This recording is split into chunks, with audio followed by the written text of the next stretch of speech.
चर्चा में आपका बहुत बहुत स्वागत है। मैं हूं रानू सिंह। श्रोताओं, आपने अक्सर लोगों को ये कहते सुना होगा कि मनुष्य को हमेशा जमीन से जुड़े रहना चाहिए, यानी चाहे आप कितनी भी सीढ़ियां कामयाबी की क्यों न चढ़ लें, परंतु अपनी जड़ें अपनी मिट्टी से हमेशा जोड़े रहिए ताकि आपकी शाखाएं फल फूल सके और विकसित हो सके। लेकिन आज हम कामयाबी पाने के लिए आगे तो बढ़ रहे हैं, परंतु अपनी जड़ें कमजोर करते जा रहे हैं। आज की परिचर्चा का विषय कुछ इन्हीं मुद्दों से जुड़ा है। हम गांव से उठकर शहर, फिर शहर से उठकर बड़े शहर और फिर विदेश तक जा रहे हैं, परंतु अपनी ही कला और संस्कृति को पीछे छोड़ते हुए। वो कला और संस्कृति जो हमारी वास्तविक पहचान है। आज की परिचर्चा का विषय है बिहार की सांस्कृतिक यात्रा। इस परिचर्चा में हमारे साथ भाग ले रही हैं डॉक्टर रीना सोपम, जो कि एक पत्रकार हैं, लेखिका हैं, कला समीक्षक हैं, शास्त्रीय संगीत की ज्ञाता हैं और साथ ही साथ सितार वादक भी हैं। डॉक्टर रीना जी, आपका बहुत बहुत स्वागत है हमारी इस परिचर्चा में। धन्यवाद मुझे स्टूडियो में आमंत्रित करने के लिए। मुझे बहुत खुशी हो रही है। विषय आपने बहुत सटीक चुना है, जो मेरे दिल के करीब है ये विषय, और मुझे बहुत अच्छा लगा आपने मुझे आमंत्रित किया। और रीना जी के साथ ही हमारे साथ जुड़ रहे हैं कला संस्कृति क्षेत्र के पारखी विद्वान श्री उमेश मिश्र, जो कि संगीत से भी जुड़े हैं, रचना धर्म से भी जुड़े हैं, मैथिली के शीर्षस्थ प्रतिनिधि संस्था चेतना समिति के सचिव भी हैं। श्री उमेश जी, आपका हमारे स्टूडियो में बहुत बहुत स्वागत है। बहुत बहुत धन्यवाद।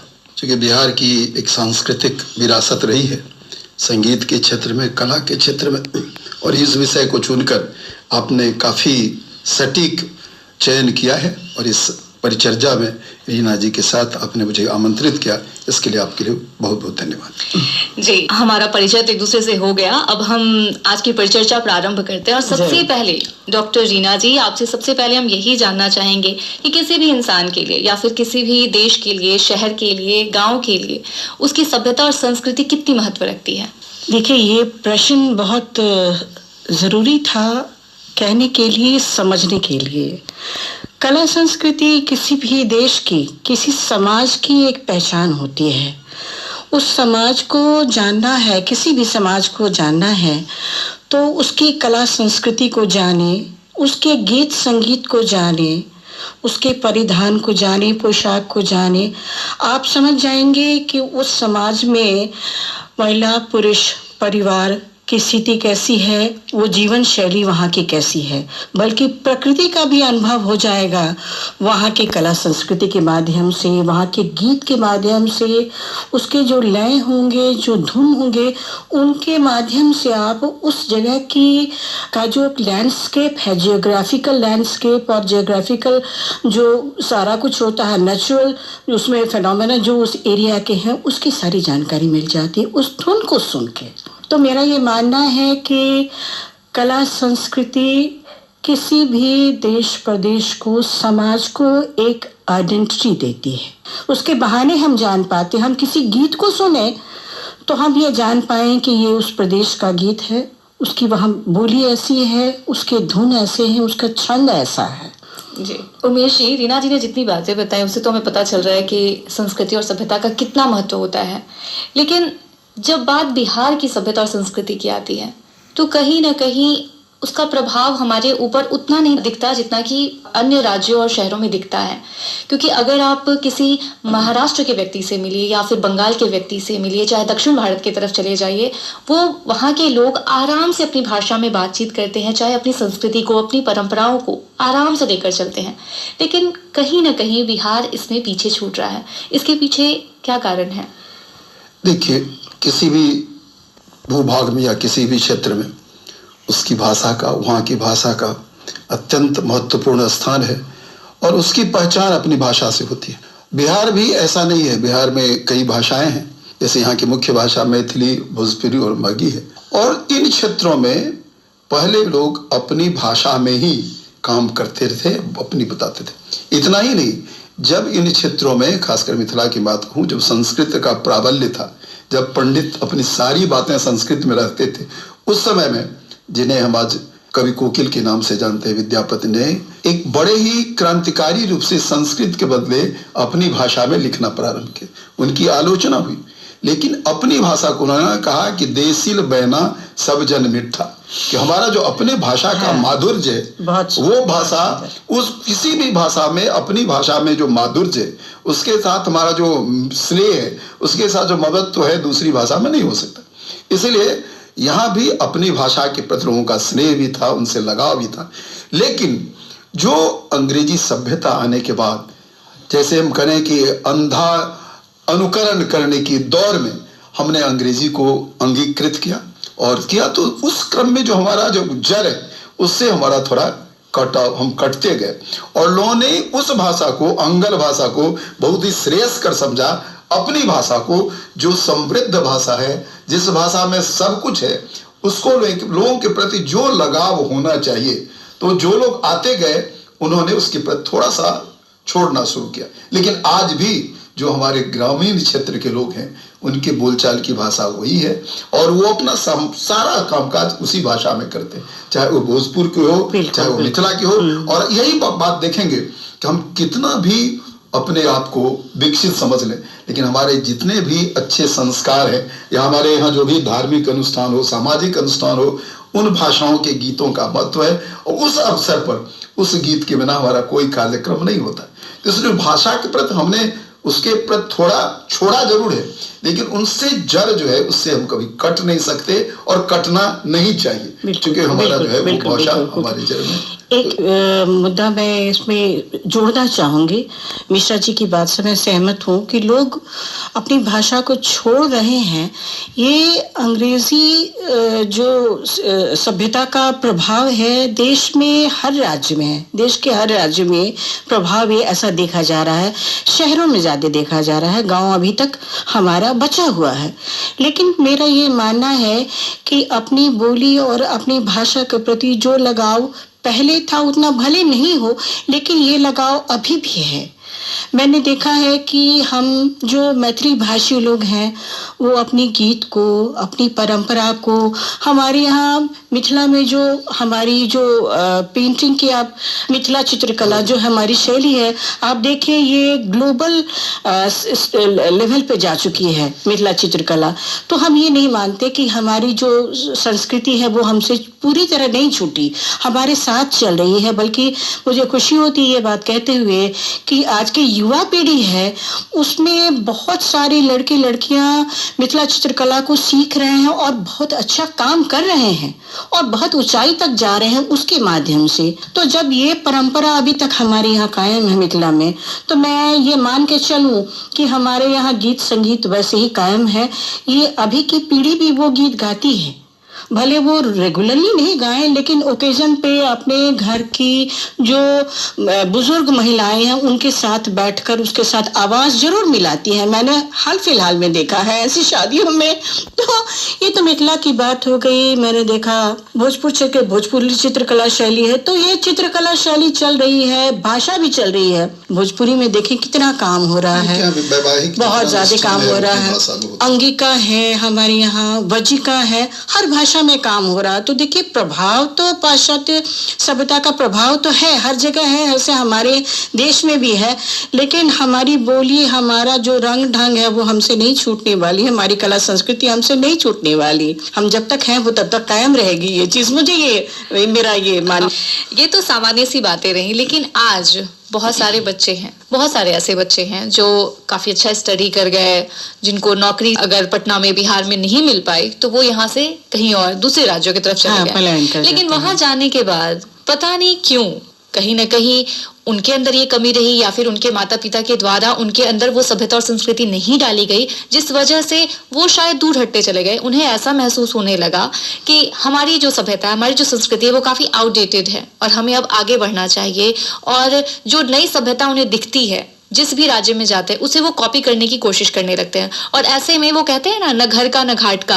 हाँ। वो ना तो उसकी अपनी पहचान, क्योंकि वो अपनी पहचान छोड़ कर आया है, बिल्कुल बिल्कुल, और जिस पहचान को वो अपने में समाना चाह रहा है वहां की पहचान उसे कभी नहीं अपनाएगी, क्योंकि वो वहां का नहीं है। तो ये जो पूरा सिनेरियो है, इसको आप लोग किस तरीके से देखते हैं? देखिए, एक तो मूल बात है कि मानवता का मूल मंत्र है कि जो हमारी कला और साहित्य जैसे हमारे ऋषियों मनीषियों ने लोगों ने कहा है कि साहित्य संगीत कला विहीन साक्षात पशु पुच्छ पिशानहीन। तो अगर साहित्य और कला के प्रति हमारा ममत्व नहीं है तो वो केवल पूंछ नहीं है, वो पशु है, मनुष्य है, लेकिन वस्तुतः वो मनुष्य नहीं है, पूंछ रहित वो मनुष्य है। तो ये है कि हमारा अपना जो साहित्य है, अपना जो संगीत है, उसके प्रति तो हमारा लगाव होना ही चाहिए। और हम कहीं भी जाएं, ये ठीक है कि जीविका के चलते, चूंकि जीविका मुख्य है तो उसके कारण हमारे चलते लोग, आपने बड़ी अच्छी बात कही। उस क्रम में क्या होता है कि केवल अनुकरण करने से हम अपने जड़ से भी कटते जा रहे हैं, उसको भी न वो हमको अंगीकृत करता है, ना हम उसका अनुकरण कर सकते हैं। उसे ये बात बहुत अच्छे से मालूम है कि वो कभी भी आपको अपना नहीं पाएगा, क्योंकि इसीलिए इस उहापोह में थोड़े देर के लिए हम तो वहां जाते हैं, अनुकरण करने की चेष्टा करते हैं, लेकिन इसमें यह आवश्यक है कि हमारा जो जड़ है या जो लोग अभिभावक हैं वो अपने बच्चे को इस बात को समझावें, इस बात से उसके में अनुप्राणित करें, इसके मन में भरें कि हमारी जो अपनी सभ्यता है, हम अगर बहुत विकसित हैं, ऐसा है कि अगर बाहरी दुनिया में या बाहरी अन्य प्रदेशों में भी कुछ अच्छी बातें हैं तो हमें उसका अनुकरण करना चाहिए। संस्कृत का भी है कि एक दूसरे से बदलाव होना चाहिए। अगर किसी संस्कृति में, किसी भाषा में या किसी प्रदेश में उनकी कोई अच्छी बात है तो हमको उसको लेना चाहिए, लेकिन अपनी अच्छी बात को छोड़ना नहीं चाहिए। स्वस्थ आदान प्रदान है। और उसमें खासकर बिहार के क्षेत्रों में, जैसा कि अभी रीना जी बोल रही थी, देखिए पेंटिंग के क्षेत्र में कभी हमारा पेंटिंग केवल दीवारों पर होता था और विभिन्न अनुष्ठानों में विभिन्न अवसरों के लिए अलग अलग पेंटिंग था। हमने उसको जब आया, उसको जीविका से भी जोड़ा। आज मिथिला पेंटिंग पूरे विश्व में जहां कहीं भी हो, ग्लोबल स्तर पर उसकी पहचान है। और भारत ही अन्य प्रदेशों में भी, चाहे प्रदेश पेरिस हो, लंदन हो, अमेरिका हो, वहाँ वह पेंटिंग जाता है और वहाँ के लोग उन क्षेत्रों में उस पेंटिंग की बारीकियों को समझने के लिए आते हैं। आप जब मधुबनी के कई गाँव में जाएंगे तो आप देखेंगे कि वहाँ के लोग यहाँ आकर उन पेंटिंग्स का निरीक्षण कर रहे हैं, उसको देख रहे हैं, उसकी बारीकियों को समझने की कोशिश कर रहे हैं। उसी तरह हमारा जो संगीत है, मिथिला के कई ऐसे गीत हैं जिनको फिल्म जगत ने उनका कॉपी किया। फिल्म जगत ने उस राग को, वो जो उनका लय था, और हमारे लिए हर अवसर पर, विवाह के लिए अलग गीत है, जनेऊ के लिए अलग गीत है, अन्य सभी अवसरों पर जितने संस्कार हैं, हर संस्कार के अलग अलग गीत है। तो इस बात की हम शास्त्रीय संगीत सीखें। हमारा मित्र लोक संगीत और शास्त्रीय संगीत, वो हम शास्त्रीय संगीत सीखें, लेकिन हमारी जो लोक परंपरा है, लोक संगीत है, उससे भी हम विमुख नहीं हो। तो इसलिए ये जो आपने कहा कि जो समाज के प्रबुद्ध लोग हैं, जो उन बच्चों के अभिभावक हैं, जो समाज के हित चिंतक हैं या समाज की चिंता करते हैं, उनका यह दायित्व बनता है व्यक्तिगत स्तर पर भी, और जो कई संस्थाएं ऐसा काम कर रही उनका भी ये दायित्व है अपने अपने क्षेत्रों में ऐसा काम करें जिससे हमारी जो समृद्ध संस्कृति है, हमारी जो समृद्ध कला है, हमारी जो अपनी विशिष्ट भाषा है, इन क्षेत्रों में भी हम लोगों को जोड़ सकें, उसका प्रचार प्रसार कर सकें और उसके संरक्षण और संवर्धन के लिए हम लोगों का प्रयास निरंतर जारी रखना चाहिए, जिससे हम मूल से कट न सकें। बहुत बहुत अच्छी बात कही है आपने। शास्त्रीय संगीत की बात आपने कही और लोक संगीत की बात कही। यहाँ एक बात मैं बताना चाहूंगी, हमारे दरभंगा घराना के पंडित रामचंद्र मलिक शीर्षस्थ कलाकार रहे हैं। अपने मिथिला को तो है ही, लेकिन अपने देश को ही उन्होंने विश्व स्तर पर संगीत के माध्यम से, ध्रुपद गायन के माध्यम से लाया था। इस मामले में हमेशा अव्वल रहा है, अब अग्रणी रहा है। बल्कि रीना जी, यहाँ पर आपने बहुत सारी बातें बताई और भी हम लोग कला की तरफ चल रहे थे। अब साहित्य की बातें करते हैं। साहित्य जो है वो इतिहास को अपने में संचित करता है। क्या हुआ था, कैसा सब कुछ रहा, वो सब कुछ को संग्रहित करके अपनी जो भावी पीढ़ी है उसे देती है, ताकि वो उससे सीख कर आगे बढ़ सके। हमारी जो भाषाएं हैं उसमें कहीं न कहीं साहित्य के क्षेत्र में जो हमारी भाषाएं हैं, जो हमारी 5 भाषाएं हैं, मुख्य भाषाएं हैं, उसकी बात कर रही हूँ, उन भाषाओं में क्या हमारा जो साहित्य है उसमें जो रचनाएं हुई हैं वो बहुत कम नहीं है, या फिर और होनी चाहिए? आज के युवाओं को उस ओर कदम बढ़ाने की आवश्यकता है। इसको लेकर उमेश जी आप क्या सोचेंगे? देखिए, साहित्य के क्षेत्र में भी हमारा राज्य काफी उन्नत रहा है और कुछ चीजें तो यहाँ इतनी बनी है, जैसे 500-600 वर्ष पहले 14वीं-13वीं शताब्दी में विद्यापत ने अपनी रचनाएं की, और वो इतने विषयों पर है, जैसे केवल वो साहित्य से भी, आपने कहा कि साहित्य में इतिहास, मैं भी देख रहा था, विद्यापत ने कई रचनाएं की, लिखनावली उनके कई हैं, पुरुष परीक्षा, लिखनावली, कीर्तिलिता। अब लिखनावली उनकी एक पुस्तक है जिसमें जो डॉक्यूमेंट्स होते हैं, जैसे आज उस समय में दास प्रथा थी, अगर आप किसी से देते थे तो विभिन्न कार्यों के लिए सामाजिक आर्थिक स्थिति बहुत कमजोर थी, तो लोग ऋण लिया करते थे अपने किसी काम के लिए। तो उसमें जो डॉक्यूमेंटेशन होता था उसका उन्होंने विवरण 40, 50, 60 लिखा है। अमुक काम के लिए ऐसा डॉक्यूमेंट लगेगा, अमुक काम के लिए अगर दास कोई बनेगा तो उसको लगेगा, अगर ऋण के लेगा तो उसको अलग बनेगा। अभी हो रहा है मेरा ये मैं ये महसूस करती हूँ कि लोगों ने अध्ययन करना कम कर दिया है।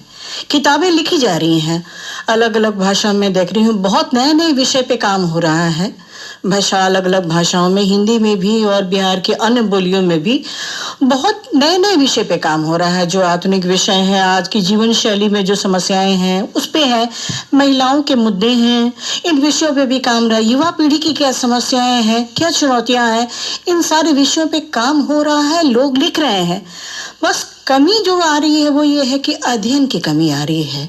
लोग पढ़ने पे कम समय दे पा रहे हैं। किताबें खरीद कर पढ़ने का जो एक शगल था पहले, वो मैं देख रही हूँ को धीरे धीरे कम होता जा रहा है।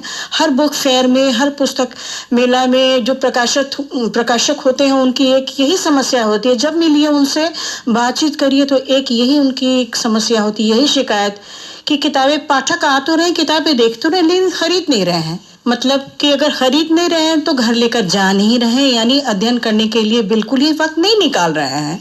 तो ये एक बहुत बड़ा इंडिकेटर है। मेरा ये मानना है कि अध्ययन को जीवन का एक अभिन्न हिस्सा ही बनाना चाहिए, ताकि लेखक भी आगे आते रहें, उनके विषय सामने आते रहें।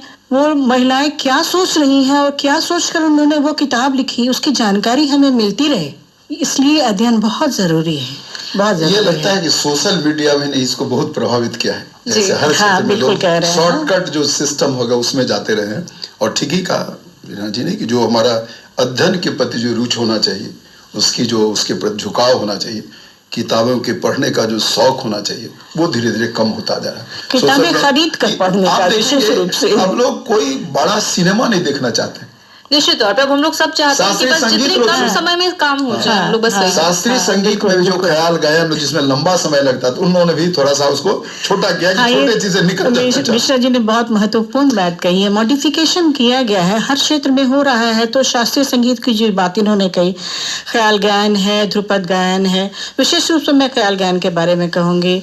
बिहार में जितने कलाकार हैं, अभी कलाकार की एक ऐसी सोच बन गई कि श्रोता उतनी देर बैठ पाएंगे कि नहीं बैठ पाएंगे। तो अब हमारी जो गायकी होनी चाहिए एकदम टाइम बाउंड होनी चाहिए, इतनी ही मिनट की होनी चाहिए ताकि श्रोता वहां बैठे उसको सुन सके। और आयोजक भी प्रेशर डालते हैं। ये चिंता एक कलाकार को खुलकर गाने में भी समस्या नहीं, बहुत समस्या क्योंकि कभी कई बार मैंने महसूस किया, मैंने देखा है अपनी आंखों कि आयोजक की तरफ से कलाकारों को ये कहा जाता है कि कृपया आप आलाप का पोर्शन थोड़ा कम कर देंगे, हाँ, ताकि ऑडियंस जो है ना, नई ऑडियंस है, पता नहीं उतनी देर बैठ पाएंगे कि नहीं पाएंगे। जबकि मेरा ये मानना है, मैं ये देख रही हूँ दूसरे राज्यों में, हम दूसरे राज्यों की अगर तुलना करें, हमारा महाराष्ट्र, वैसे ही दक्षिण भारत में ले, बंगाल में ले, महाराष्ट्र में ले, बल्कि दिल्ली एक व्यस्तम शहर है, लेकिन जब शास्त्रीय संगीत का कार्यक्रम होता है, ख्याल गायन का कार्यक्रम है, जबकि ध्रुपद का भी जब कार्यक्रम होता है, तो कलाकारों को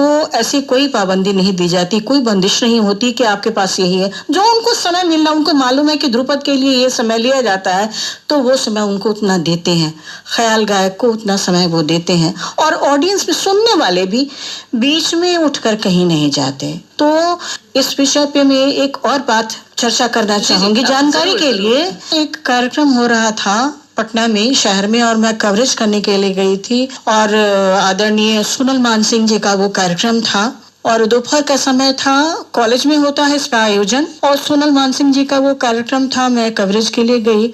उस कार्यक्रम में मैंने देखा 5-10 मिनट उन्होंने जब कार्यक्रम शुरू किया तो वो तो बहुत ध्यान मग्न होकर वो कार्यक्रम कर रही थी, और उस वक्त सामने बैठे कुछ विद्यार्थी जो बार बार उठ रहे थे, या कुछ बातें कर रहे थे, या कोई बैठ रहा था, या कोई निकल के जा रहा था। आदरणीय सोनल जी ने कुछ क्षण तो बर्दाश्त किया, लेकिन उन्होंने उस स्पीच के बाद कार्यक्रम को बंद कर दिया। फिर उन्होंने ये बात कही कि अगर हमने अपने जीवन का पूरा क्षण दे दिया इस शास्त्रीय नृत्य को, उसको हासिल करने के लिए इतनी लंबी साधना की, कि आप इसको देखने के लिए 25 मिनट नहीं स्पेयर कर सकते? बहुत बड़ा प्रश्न है ये। और उसके बाद 1.5 घंटे तक पिन ड्रॉप साइलेंस रहा था उस ऑडिटोरियम में, और बच्चों ने विद्यार्थियों ने बहुत शांति से देखा। ही है ना, जैसे बताया कि जो आलाप का समय होता था, लोग उनके लिए पूजा है, अब लोग चाहते हैं कि उतने समय में पूरा गायन समाप्त हो जाए।